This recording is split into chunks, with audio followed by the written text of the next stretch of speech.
All right, let's take a trip back in time. We're going to 2004 to meet a guy you probably think you know, Elon Musk. But this is before all the fame, before everything. We're going to see him through the eyes of a journalist who got this incredibly rare, totally unfiltered look at the ambition, the genius, and, yeah, the ruthlessness that was about to change, well, pretty much everything. Okay, let's get into it.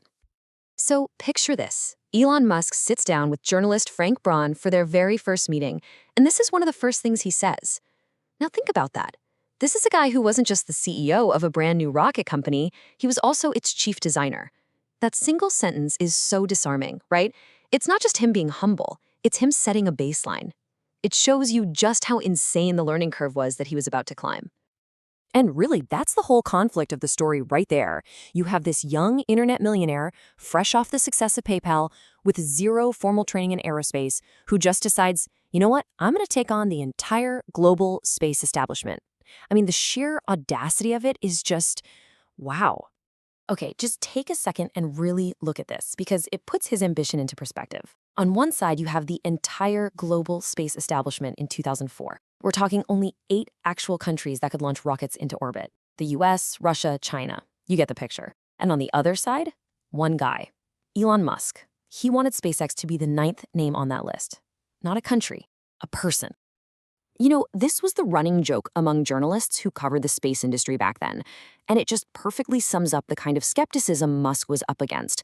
The whole field was basically a graveyard of rich people's failed dreams. But here's the real kicker. Musk didn't even have $1 billion. He had about $300 million from the PayPal sale. I mean, sure, that's a ton of money, but in the rocket business, it's practically nothing. This part just goes to show you how much of an outsider he was. The journalist Frank Braun literally had to fight with his producers at 60 Minutes just to get them to even consider doing a story.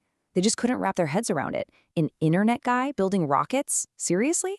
It tells you he wasn't just fighting the laws of physics, he was fighting for basic legitimacy.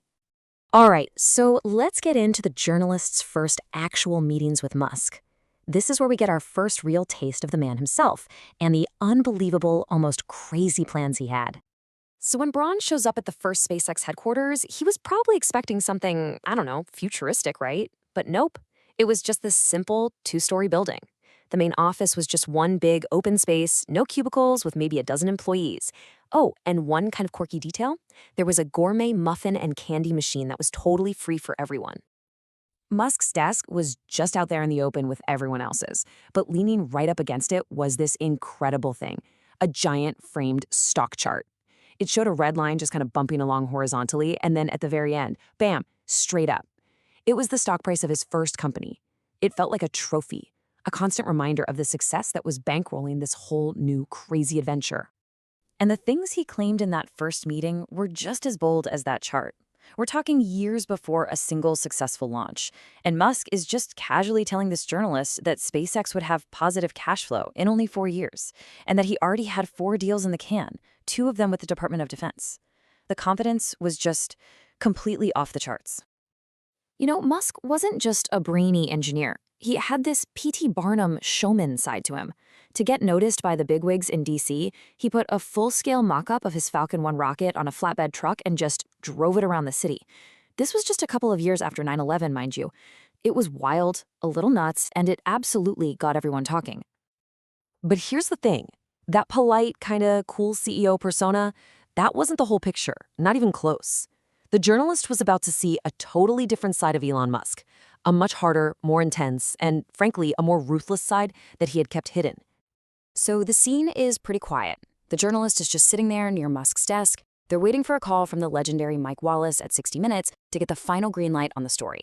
While they wait, Musk's phone rings. The journalist isn't really paying attention at first. And then he hears that. The tone is sharp, it's cold, and it's completely different from the polite guy he'd been talking to all day. It just cuts through the quiet office, and suddenly, the journalist is laser focused on this conversation. The mask had just slipped. So Musk hangs up, and for a second there's just silence. And then he looks over at the journalist, and his whole expression changes. It's this sudden, sharp glare, like it's just dawned on him for the very first time that his guest had been sitting right there, listening to the whole thing. This is what he blurts out. And it's so uncharacteristically emotional, almost like he's flustered. You see what's really happening here, right?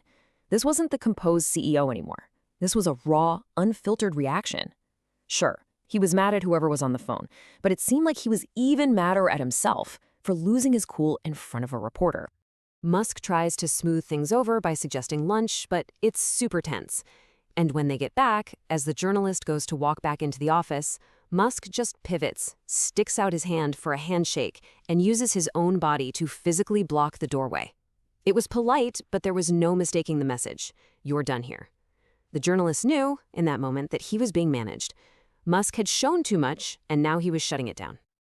Okay, so let's bring all this full circle. We've seen the ambition, the showmanship, and that ruthless edge. Now let's look at what happened when the world, and one of the biggest media outlets on the planet, made the massive mistake of underestimating him. Yeah, that big 60 Minutes story? It never happened. It got killed. The official reason was that the news show it was for got canceled, but the real reason was that CBS News just wasn't buying it. They didn't believe some internet millionaire could actually do what he said he was going to do. And as we all know now, underestimating Elon Musk turned out to be a huge mistake. And this timeline, man, it just lays out the brutal reality of that journey. After that meeting in 2004, it was years of struggle. You can see the first launch attempt in 2006, a failure. Then 2 more failures after that, each one pushing the company closer and closer to going completely broke. Can you even imagine that pressure? But then, look at September 2008. 4 long years after that first interview, they finally did it. Falcon 1 made it to orbit. And from there, things just took off. And by 2015, they weren't just launching rockets, they were landing them. They changed the entire game. Hey, remember that exclusive club from the beginning, the 8 countries?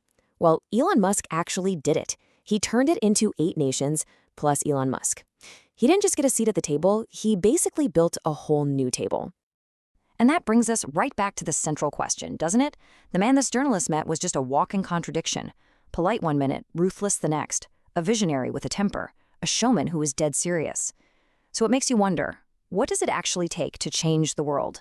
Is it pure brilliance? Or is it a certain kind of instability? Or maybe it's the chaotic mix of both.